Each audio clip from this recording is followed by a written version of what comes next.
ဒီဗီဒီယိုကတော့အရှိမမြန်မာစာတချို့တွေဖြည့်ပြီးကြပြီရလက်ကတို့တွေအားစိုက်ထားတဲ့လောက်မရဘူးဖြစ်နေတယ်ဆိုတော့ကျွန်တော်ခါလောက်မှမှဒူးလောက်တင်ဆိုတာမျိုးလည်းအဆင်ပြေအခုခြေသလုံးမရှိတရှိဆိုတာမျိုးဖြစ်နေတယ်ဒီတော့ဒါရင်ဘက်လောက်ထိရင်စိုးလောက်ထိရောက်သွားအောင်ဒီမှာမြန်မာစာအပိုင်းတက်ကခေါင်းစဉ်နေတဲ့ကအနှစ်ချုပ်တေချာပြောပေးထားတယ်ဒီတော့တေချာကူးဆိုင်ပါတို့တွေတောက်လျှောက်အားဆိုင်ထားတာဖြစ်တယ်ဒီကြားထဲမှာကြုံလိုက်တဲ့ crisis ကြောင့်ငါတို့အားဆိုင်မှုတွေဟာအားဆိုင်တဲ့လောက်မဖြစ်ထွန်းမှုဆိုတာမဖြစ်ရလေအောင်ပေါ့โอเคဟုတ်ပြီဒီတော့စလိုက်အောင်ပထမဆုံးမြန်မာစကားတန်တဲ့အနှစ်တိပဲရေးတဲ့သူကမောင်ခင်မတူလူဖြူကောက်လုပ်ထားတဲ့ဆောက်ကမြန်မာစကားနဲ့မြန်မာစာရုပ်ပုံလားအကုန်လုံးကဒီအပိုင်းတစ်ခုလုံးကဆောင်းပါးစကားပြေအမျိုးအစားတွေဖြစ်တဲ့အတွက်ပြီးတန်တော့မပြောတော့ဘူးရွေချက်သိရမယ်မြန်မာစကားတန်တဲ့အနှစ်တိပဲတော့ဒီဆက်သွယ်ပုံကိုတည်နာလဲပြီးတော့လက်တွေ့အသုံးပြုနိုင်စေရန်ရည်ရွယ်တယ်အများအဖြစ်တော့လက်တွေ့အသုံးပြုဖို့ရည်ရွယ်တာပဲဆိုတော့ညာအပုတ်တိုင်းတော့မဟုတ်ဘူးဒါလေးလည်းသိရမယ်ရည်ရွယ်ချက်နဲ့တွဲပြီးတော့နောက်တစ်ခုပထမစကားတန်တဲ့အနှစ်တိပဲဆက်ဆက်တဲ့အခါမှာပထမဆုံးတစ်ခုကဘီးတန်တူရဲ့အနှစ်တိပဲတူညီနိစ္စမှုရှိတယ်လို့ပြောထားတယ်အဲ့ဒါလေးတစ်ချက်အဲ့မှာဆိုမှီးမောင်မိုင်းမင်းတို့ကောက်ကုန်းကိုင်းကော့အကွေးတို့ငင်းငိုင်ငိုက်ဟုတ်လားဒါရင်းနဲ့ပြထားတယ်ခေါင်းစဉ်လိုမျိုးဖြစ်နေတဲ့အရာတွေကိုကျွန်တော်ကာလာတစ်မျိုးနဲ့ချဲပေးထားပါတယ်တာပြီးတန်နှလုံးဆင့်တွဲလိုက်မယ်ဆိုရင်အဲ့ဒီစကလုံးအနဲ့တစ်ဘက်ကအတိုင်းစားယော်သွားတယ်ဖြူတူတူနီတီတီချိုတိုတိုနဲ့ပြထားတယ်ဒါလေးတွေနောက်တစ်ခုကကြတော့တန်ညင်းကကရိယာနဲ့ရပြီးတော့တန်ပြင်းကနန်နဲ့ရတယ်အမကောတို့ဂေါ်တို့ခွာတို့ဂွာတို့ဟုတ်လားဒါရင်းနဲ့ဥပမာပြထားတယ်နော်ဆက်တို့နဲ့အနံပြင်းတယ်ဆိုတာနဲ့တွဲပြီးမှတ်ဖို့ပြောထားဘူးလေလို့ယူဆတယ်ပြင်းတယ်ဆိုတော့တန်ပြင်းပေါ့ကွာနန့်ဆိုတာနန်ပေါ့အဲ့ဒါဆိုတော့တန်ပြင်းကနန်နဲ့ရတယ်ဒီတော့ကြံတဲ့တန်ညင်းကကျတော့ကရိယာနဲ့ရတယ်ပေါ့ဒီမှာတခြားဥပမာလေးလည်းပေးထားရရှိသေးတယ်ကျွန်တော်တော့အသေးစိတ်မပြောတော့ဘူးပြီးတော့တလုံးနဲ့မဟုတ်ဘဲနဲ့ဒီမှာထမင်းချစ်နဲ့ထမင်းဂျစ်ဟုတ်လားတန်ပြင်းဖြစ်တဲ့ကခဆဒီတန်ပြင်းဒီဝတ်တူပြီးတွဲငါးတွဲကိုတော့ကောင်းကောင်းသိမယ်လို့ယူဆရနော်ကခဆတထတပဖပတဒဒါမျိုးတွေလीနော်အဲဆိုတော့ချစ်တန်နဲ့ဂျစ်တန်ဟုတ်လားအိမ်ဆောင်နဲ့အိမ်ဆောင်ဟုတ်လားပြင်းတယ်ဆိုရင်အဲ့ဒါကအနံ့ပဲအဲ့ဒါဆိုတော့နံပဲနောက်တစ်ခုကဒီအောက်ဘက်ကအရင်ကြံမယ်တက်ကြတန်ပြောင်းမယ်ဆိုရင်အနှစ်တိပဲပို့ပြီးတော့မှအားကောင်းသွားတယ်ဒီတော့တက်ကြတန်နေတီးဖို့လို့လေအနှိမ့်တက်တန်တန်ပြီးအမြင့်တက်တန်ဒီအဖြစ်တို့တွေကအတန်ပြီးကတော့ဂျားတန်ပေါ့ကွာကလိုမျိုးပဲဟုတ်လားမဆိုမိုးလို့လည်းတွားပြထားတယ်ကဒါတွေကတက်ကြတန်နေပဲကဆိုကကြီးတလုံးလည်းကတန်ဒါပေမဲ့လည်းရေးချအောင်မြင့်တန်အောင်မြင့်ပါတဲ့အတွက်အမြင့်တန်လို့ပြောတယ်လीနော်အရင်တော့တို့တွေလေ့လာဘူးတာပေါ့ကကြတော့ဝက်ဆပေါက်ပါတယ်အဲ့ဒါဆိုဝက်ဆပေါက်တန်လို့လည်းပြောတယ်အဲ့ဒါမြင့်သွားတာဖြစ်တယ်အမြင့်တန်ဒါတော့တက်ကြတန်ပြောင်းအနှိမ့်လေးပဲပို့ပြီးတော့အားကောင်းသွားတယ်အဲ့ဒါဆိုတော့အနှိမ့်ကနေအမြင့်ကိုတင်ပို့ပြီးတော့အားကောင်းသွားတာပေါ့ပြောင်းမြန်အနေနဲ့အမြင့်တန်ကနေတန်ပြီးကနေအနှိမ့်တန်ဒါမျိုးကြမယ်ဆိုရင်တော့ပို့ပြီးတော့မှအားရော့လာမှာပေါ့ဒီမှာဆိုတော့ဖန်တော့ချွန်းဒီတဲ့ဥပမာလေးနဲ့လည်းရင်းနှီးအောင်လုပ်ထားဖို့လိုမယ်အဲ့တော့ခြုံလိုက်မယ်ဆိုရင်ဒီမှာတက်ကြတန်ပြောတာနေ့တစ်ပတ်ပို့ပြီးအားကောင်းတာတစ်ချက်ရှိမယ်တန်ညင်းကကရိယာနဲ့ရပြီးတော့မှတန်ပြင်းကနန်နဲ့ရတယ်နှစ်ချက်ရှိမယ်တာပြီးနှလုံးဆက်မယ်ဆိုတော့အနေ့တစ်ပတ်အတိုင်းအစာယော်သွားတယ်၃ချက်ရှိမယ်ဒီတန်တူအနေ့တစ်ပတ်တူညီနေဆက်မှုရှိတယ်ဆိုတော့၄ချက်ပဲရှိမယ်ဒီတစ်ဖို့ဒီခေါင်းစဉ်တစ်ခုလုံးမှာအဲ့တော့ဥပမာလေးနဲ့ချိတ်ဆက်ပြီးတော့မှတ်ပါဒီခက်ဆက်တွေလည်းရင်းနှီးအောင်ကြည့်ထားဖို့လိုတယ်နော်လိုတယ်နောက်ထပ်ခေါင်းစဉ်နှစ်ဖြစ်တဲ့နေရာဒေသအရက်မျက်နှာကိုဆွဲပြတဲ့ delete သုံးစကားတွေရေးတဲ့သူမောင်ခင်မန်တူနုဖြူပဲကောက်လုပ်ထားတဲ့ဆောက်ကမြန်မာ delete သုံးစကားများခေါင်းစဉ်မှာ delete သုံးစကားများပါတယ်ကွာကောက်လုပ်ထားတဲ့ဆောက်မှာလည်း delete သုံးစကားများပါတယ်မှတ်ဖို့လွယ်ပဲရည်ရွယ်ချက်ကတော့ပြောဆိုသုံးဆွဲတဲ့လူမျိုးတွေရဲ့လူမှု delete တွေကိုသိရှိစေရန်ရည်ရွယ်တယ်ဒီစကားတွေကဒါကိုရည်ရွယ်တယ်ဆိုတဲ့ဆိုလိုရင်းကိုသိဖို့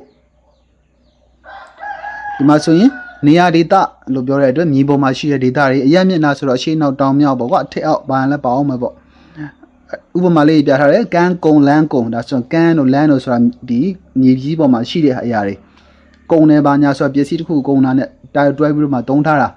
ာသူရဲ့ဆိုလိုရင်းအတိတ်ပဲတီးတန့်ရှိတယ်လုံးဝကမှအစွမ်းကုံအားကုံထုတ်ပြီးတော့စူးစမ်းထားတယ်ဆိုတဲ့သဘောကြောင်ခိုးတယ်ကြောင်ဆိုတာဒီအိမ်ရဲ့တောက်မှာရှိတဲ့ဟာမျိုးတခုခုအစာအုပ်တခုခုရဲ့အမှောင်ကျတဲ့တောင်းလိုမျိုးအဲ့ဒါနာကိုပြောတာအဲ့ဒါမှခိုးတယ်ဆိုတာဒီရည်ရွယ်ချက်ကတော့အလုံးမလို့ပဲအပားခိုးတယ်လူ လူပါဝတယ်ဟုတ်လားလက်ကြောမတင်းဘူးအဲမျိုးပြောတဲ့ပုံစံမျိုးပေါ့စကန်ထွန်းစကန်အပေါက်တကယ်စကန်မဟုတ်ဘူးတခုလုံးနဲ့ခရီးရောက်တယ်တခုလုံးတဲ့အခါမှာကိုလုံးတဲ့အကျိုးရလက်တခုခုဖြစ်ထွန်းတယ်ဆိုတာမျိုးဆိုလိုတာဆောင်းမှန်းကမ်းမှန်းမသိဟုတ်လားဒါဆိုစောက်ဆိုတာတကယ်တော့စောက်စာလုံးတန်မထွက်အောင်ဇောက်လို့ပြောတယ်6လဒါမှမဟုတ်ကမ်းပါကြီးလားဆိုတော့တေချာမသိဘူးအတိမ်နဲ့မသိဘူးကိုပြောချင်တဲ့ဟာကောင်းမှန်းဆိုးမှန်းမသိဘူးဒါမျိုးကိုပြောချင်တာအဲ့နဲ့ပတ်သက်ပြီးတော့လေ့လာဖို့ကဒီမှာသူဇရားနဲ့အကုန်ပေးထားတဲ့ခကြီးကုံကဘလို့အိဗယ်ရတယ်ကရိယာ2ဆိုတော့ကရိယာဝိသေသနာအနေနဲ့သုံးတယ်ခကြီးကုံစ조사တယ်ဆိုတာစ조사တယ်ဆိုတော့ကရိယာကိုထူးပြတဲ့အနေနဲ့သုံးတာမျိုးကရိဆိုတာကရိယာအနေနဲ့သုံးတာဒါမျိုးတွေပြောထားတာအဲဆိုဒီမှာဥပမာတွေလည်းပါတယ်ခကြီးလွင်ခေါင်ခိုက်ဒါတွေအကုန်လုံးတစ်ခုချင်းစီတေချာလေး3-5ခေါက်လောက်ဖတ်ထားကြည့်လိုက်ကွာအဲ့ဒါဆိုတော့မှဆက်ဆက်ပြီးစဉ်းစားလို့ရနေပြီလေတို့တွေကအခုတော်ထဲမှာနေတာဇန်နေဆိုပေမဲ့လက်ထက်မှာဖုံးရှိတဲ့တာဇန်နေလိုမျိုးဖြစ်နေတာပိတ်မဟုတ်သေးဘူးတခုခုလို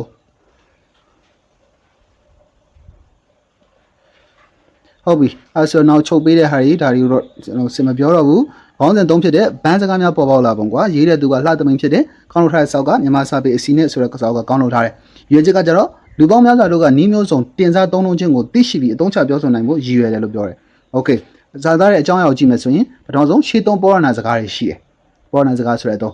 ခက်ပေါ်စကားတွေရှိတယ်ဒါဆိုဘန်းစကားကခက်ပေါ်စကားတွေမှာပါတယ်နောက်တစ်ခါကျတော့စီကံမတတ်မှတ်နိုင်ဘူးဘန်းစကားဘလို့စီကံအနေနဲ့ထုတ်ရမယ်ဆိုမတတ်မှတ်ထားတယ်မျိုးမရှိဘူးလူတွေကနှစ်သက်ပြီးတော့လက်ခံပြီးတော့စကားသုံးတွန့်ကျက်လာရင်ဒါဘန်းစကားဖြစ်လာတယ်ပြီးတော့နောက်ထပ်ဝိသေသတစ်ခုကအချိန်ကာလနေရာဒေသအလျောက်အသက်ပေါ်တယ်နေရာပြောင်းသွားပြီဆိုတော့ဘန်းစကားတစ်မျိုးဒီဒေသတလို့ခေါ်တယ်ဟိုဘက်ကလည်းတလို့ခေါ်မှာမဟုတ်ဘူးပြောင်းနိုင်တယ်ဆိုတာမျိုးအချိန်ကာလအခုလည်းတလို့ပဲအရင်ကလည်းတလို့ပဲခေါ်ခဲ့တယ်လို့ထင်စရာမရှိဘူးအရင်ကခေါ်တဲ့ပုံစံတစ်မျိုးအခုကတစ်မျိုးဒီမှာလေးဆိုပြောထားတယ်တက်တီကောင်းတွေးနေတယ်ဟုတ်လားလဲလူရှုလိုက်တာကိုကြောခိုင်းလိုက်ပြီပခုံးပြောင်းရမယ်တာဝန်လွှဲရမယ်ဒါမျိုးပုံစံလေးတွေပေါ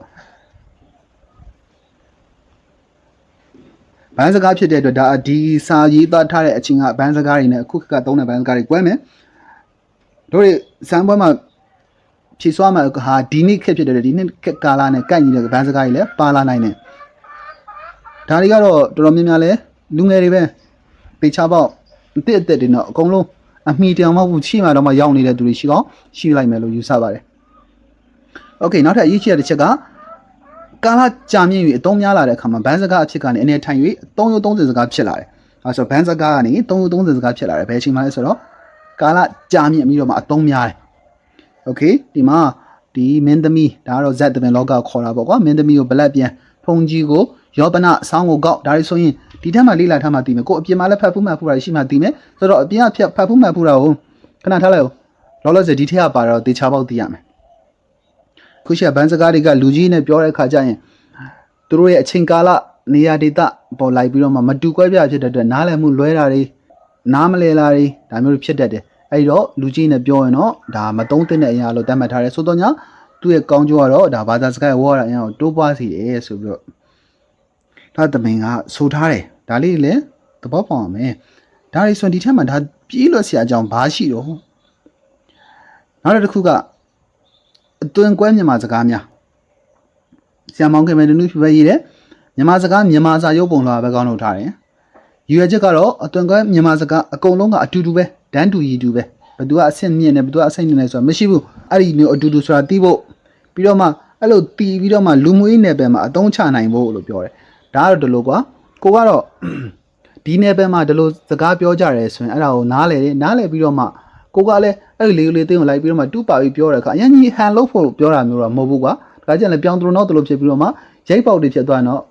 ကျွန်တော်ပြောတာမဟုတ်ဘူးနော်ဒါပေမဲ့ကိုနဲ့တူတဲ့သူဆိုရင်တော့လူတွေကပို့ပြီးတော့နီးစပ်တယ်လို့ခံစားရတယ်ကွာယောက်ျားလေးဆိုရင်ဘာပြောယောက်ျားလေးအချင်းချင်းဒါဆိုကိုနဲ့တူလို့ကွာဟုတ်လားမိန်းကလေးနဲ့ယောက်ျားလေးတွဲနေရဆိုရင်ဟုတ်ပါမလားယောက်ျားလေးတွေမိန်းကလေးကိုများအရင်စကားစပြောမလားတော့မသိဘူးနော်ဒါပေမဲ့ပြောချင်တာကတော့တူရင်ပို့ပြီးတော့မှရင်းနှီးဆက်ဆံဖို့ပို့လွယ်တယ်ကွာအဲ့တော့ तू ပြောနေတဲ့လေဦးလေးသိန်းနဲ့ကိုပြောနေတဲ့လေဦးလေးသိန်းကလည်းပို့ပြီးတော့ကြိုက်တယ်ဆိုရင်ဒါရင်းနှီးဖို့အတွက်ပို့ပြီးတော့မှလွယ်ကူသွားတယ်။မှာဆိုဗမာတယောက်ရှိတယ်တိုင်းရင်းသား2ယောက်ရှိတယ်ဒါဆိုအဲ့တိုင်းရင်းသား2ယောက်ကမျိုးမတူပဲထောင်းအဲ့ဗမာထက်ဆန်ဒီတိုင်းရင်းသား2ယောက်ကပို့ပြီးတော့မှခင်မရင်းနှီးမှုပို့လွယ်မယ်ပေါ့သဘောကဘာဖြစ်လဲဆိုသူတို့ပြောတဲ့လေဦးလေးသိန်းတွေကတူနေခက်တူတယ်ဆိုတာတဲ့ကွဲတယ်ပေါ့ကွာကွဲတာကိုမှသွားတူတာဟုတ်လားပြောရင်အဲ့နှလုံးကလဲတော့မယ်ဆိုပြီ အဲ့ဒါမျိုးပေါ့အသုံးချနိုင်စီရန်ဆိုတာโอเค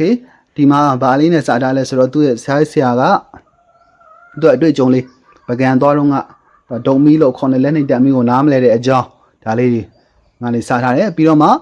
ဒေတန်တရစကားလို့ရင်းတော့ခေါ်တယ်အခုခါကျတော့ဒေတိယစကားလို့သုံးတယ်ဒေတိယစကားအနည်းတွေဘက်ကပထဝီအနေထားကွဲပြားမှုလူမှုအဆင့်အတန်းကွဲပြားခြားနားမှုတို့ကြောင့်စကားအတန်ဝေါ်ရတာအတုံးနှုံးတရားအဲ့ဒါတွေကွဲပြားတာတဲ့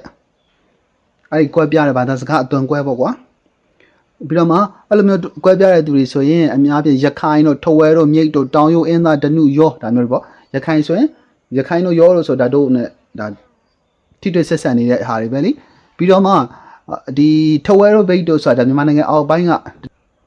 တောင်ယုံအင်းသားဒနုဒါတွေဆိုရင်ဒါရှမ်းပြည်ကဟုတ်လားဒါဆိုတော့ဒေတာလေးခွဲပြီးတော့မှမှတ်လိုက်ရင်တော့မှဒါတွေကလွယ်လွယ်ဖြစ်ပါတယ်ချိတ်ဆက်ပြီးတော့မှတ်ဖို့တော့လိုလိုက်မယ်ပြီးတော့မှအတန်ကွဲတာမှာဘီးတန်ကွဲတာရှိတယ်တရတန်ကွဲတာတွေရှိတယ်ပထမဆုံးရကောက်ရှာလိုက်တဲ့ရခိုင်တောင်ယုံအင်းသားဒနုတွေမှာပြောတယ်ရခိုင်က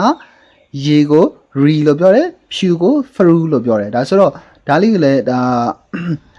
သူ့ရဲ့အတန်ထွက်ပုံနဲ့ဘယ်တန်းသားတွေကအဲ့လိုအတန်ထွက်တာလဲဆိုတာမျိုးသိနေเนาะအကောင်းဆုံးပဲ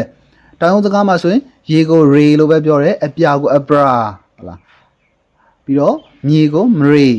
ဒါမျိုးပြောတယ်တဲ့အင်းသားစကားမှာကျတော့ဆရာကိုစရာအရစ်ကိုငရက်ဟုတ်လားကြီးကိုဂရီဒါဒနုဖြစ်သွားပြီเนาะရေချိုးကိုရေခရိုဒါမျိုးပြောတယ်လို့ဆိုတယ်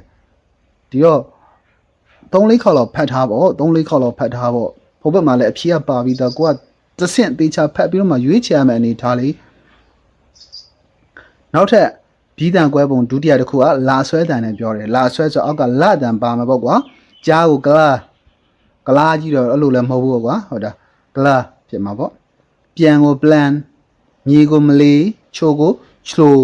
ဒါမျိုးလာဆွဲတန်လေးနည်းနည်းပါနေတာဖြစ်မှာပေါ့နောက်ထပ်တစ်ခုကရတန်6ပြောရလဲရှိတယ်တဲ့ကျွဲကိုကွဲဒီရပင်းလို့ရရတူဟာရဒီကြီးရဲ့အခရာရကိုအသွင်ပြောင်းပြီးတော့သုံးထားတာเนาะဒါတွေကရှိမှလေ့လာဖို့တော့ရှိတယ်မှတ်မိကောင်းမှတ်မိကြလိုက်မယ်မှတ်မိလည်းခုမှတ်ထားလိုက်ပေါ့ကွာကျွန်တော်ထပ်ပြောပြီပဲကျွဲကိုကွဲခြေကိုခေးဒါမျိုးပြောတယ်ဒါဆိုရင်ရပလက်တန်ဖြောက်ပြီးတော့ပြောတာနောက်တဲ့တန်ပြင်းနေမရှိဘူးတန်ပြင်းဆိုတာဂါတော့ဇာတော့ဟုတ်လားဒါတော့ဒီမှာလည်းထည့်ပေးပြီးသားလीเนาะငယ်တော့နောက်ထပ်ဒရှိတယ်เนาะတဟာထုံးနေရေးထားတာတချို့ကကြတော့အဲ့ဒါမျိုးရှလို့ထွက်တယ်အဲ့ဒီကတကယ်တော့ဒလို့ထွက်တယ်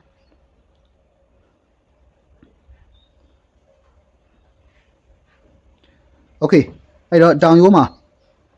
ကနန်းကိုကနန်းဈေးကိုစေကျေးဇူးကိုကေးစုဟုတ်လားဒူးကိုတူဒါထဘဲဥဖဲဥခေါင်းကိုခေါင်းဈေးကိုစေဒါထဒါမျိုးပြောတာလေးတွေပေါ့မိကုံတေချာဖတ်ကိုမဒီဘက်မှာဖတ်ထားတယ်လေဟိုဘက်ကပြန်ပြီးတော့ memory recall လို့ချိတ်ဆက်ကြည့်ဖြေမှန်ရွေးဒါမျိုးဖြစ်နေရမယ့်ကိစ္စโอเคတာပြီးတန်နေမှာစပြီးတန်တုံးတာလဲရှိသေးတဲ့အင်းသားတွေကအဲဆိုသွားကိုစွာတာသမီကိုစားသမီလားဘူးတီကိုဘူးစီလို့ခေါ်တယ်ဆိုပဲဒါလည်းမှတ်ထားလိုက်လေဘာလို့ရှိတော့ဘယ်နှယောက်ကွဲနေလို့တန်ညင်းကိုတန်ပြင်းလို့မပြောင်းပဲတန်ညင်းတန်ပြီးသားထွက်တယ်ရှိဟာနဲ့ခတ်တော့ခတ်စင်စင်ပဲသူကကြတော့တန်ညင်းတန်ပဲရှိတာတန်ပြင်းတန်ကိုမရှိဒီမှာတော့တန်ညင်းပဲဒါပေမဲ့ပြောတဲ့အခါမှာကျွန်တော်ရေးတော့အမှန်ဖတ်တော့အတန်ဆိုတဲ့သဘောအရတန်ညင်းဆိုတော့ညာလဲအတန်လှဲပုံရအတန်ပြင်းတန်ထွက်ရရှိဒါပေမဲ့လည်းသူကတန်ညင်းအတိုင်းပဲထွက်တယ်လာခဆိုထွန်းလာကဒါမျိုးပြောကြဒါပေမဲ့လည်းလာခလို့ပဲသုံးတယ်တို့ရောဘက်မှာစောဘက်မှာဆိုလဲဒီလိုသုံးတာပဲလीနော်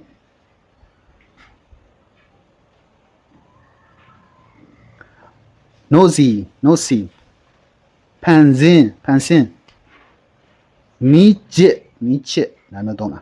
ဟာထိုးတယ်မပါပဲပြောတာရှိတယ်ငှက်ကိုငှက်ဟုတ်လားမှန်ကိုမှန်ငှားကိုငှားဒါမျိုးပြောဒါဆိုတော့ဒီမှာဘသူဘယ်လူမျိုးကဆိုတော့တိတန်ပြောထားတာမျိုးမဖြစ်တဲ့အတွက်ဒါတွေဆိုရင်ဒါအခေါ်ရောဒါမျိုးဟာထိုးတန်ပြောရရှိတယ်ဆိုတာသိတဲ့အတွက်ဟာထိုးဘယ်လိုထွက်မလဲဆိုတာမျိုးချိတ်ဆက်လိုက်ရင်ရမယ်လေပြီးတော့နောက်ထပ်တစ်ခုကကြတော့ဟုတ်တယ်ကိုဟုတ်တယ်ဟုတ်လားဟုတ်တာပေါ့ကိုဟုတ်တပလို့ပြောဒါတွေကကြတော့ပြောဆိုသုံးလုံးတဲ့ပုံစံကွဲတာပေါ့အတန်ကွဲတာထက်ပုံစံကမှသူတို့အသုံးလုံးပုံစံကိုကွဲတဲ့သဘောဒါပေမဲ့လည်းဘီတန်ပဲပေါ့